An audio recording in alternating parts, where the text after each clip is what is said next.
Hi, boys and girls. It's Miss Rodriguez from school. How are you? I miss all of you. Boys and girls, since you have been home from school, you haven't gotten any new blue pouch books. Remember the pouch books where your teacher would give you books to read? So we're going to do something like online blue pouch books. You're not going to get your blue pouch, but you're going to get new books to practice reading over the computer. Let's remember some good strategies when trying to read a book. So it says here, good readers. Good readers look at the pictures because sometimes the pictures help tell the story. Slide through the whole word. That means just look at the first letter sound and try to slide through it and see if you can figure out the word. A strategy can be skipping a hard word and then going back. Read, skip, go back, and read. Maybe when you're finished reading the sentence, you'll figure out the word. Get your mouth ready to make the first sound. It's kind of like sliding through the whole word. Look at that first letter and that first sound, and you might be able to figure out the word. Reread. Does it look right? Does it sound right? Does it make sense? If the word doesn't make sense or look right or sound right, you need to stop and go back and try again. Spell the word out. Sometimes when you spell the word out, you can figure out what the word is because you'll hear the words and the letters making sense.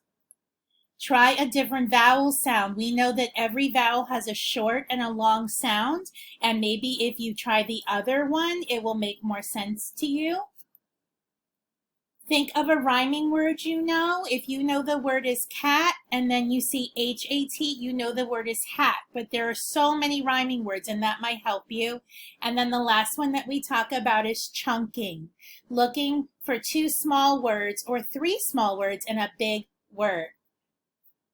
And then I don't know how much you guys have talked about it in class, but this is a chart called Reading with Fluency. Fluency means that you can read in a smooth, talking voice and not a robot voice. This is a robot voice.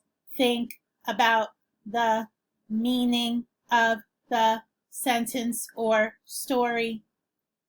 We don't like that kind of reading because number one, you won't be thinking about what you're reading. It'll be hard for you to understand what you're reading. And number two, when you read out loud to other people, it's hard to follow along. So you read, think about the meaning of the sentence or the story. And you don't want to read too fast or too slow. You want to read in a nice talking pace.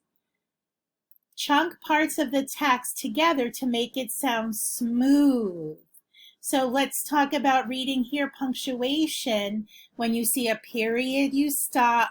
When you see a comma, you take a little break. When you see an exclamation point, you read it with excitement. And when you see a question mark, you use a question mark voice. And then here it says, use a voice that matches the feeling in the story. The better reader you get, you can change your voices for different characters or when characters are speaking to each other. When you see a word that's big in all capitals, you can shout it. I'm really excited for you guys to become better readers. Okay, so boys and girls, we talked about how you can sound out some words and figure out all the words in the story. We talked about fluency, meaning that you can read the story with a nice talking voice and different voices and reading punctuation. And now we're going to talk about what good readers do before reading. Don't forget to look at the title, look over some text features, set a purpose for reading or activate your prior knowledge. So thinking, have I read another story like this? Does it remind me of another story? What do I know about this subject?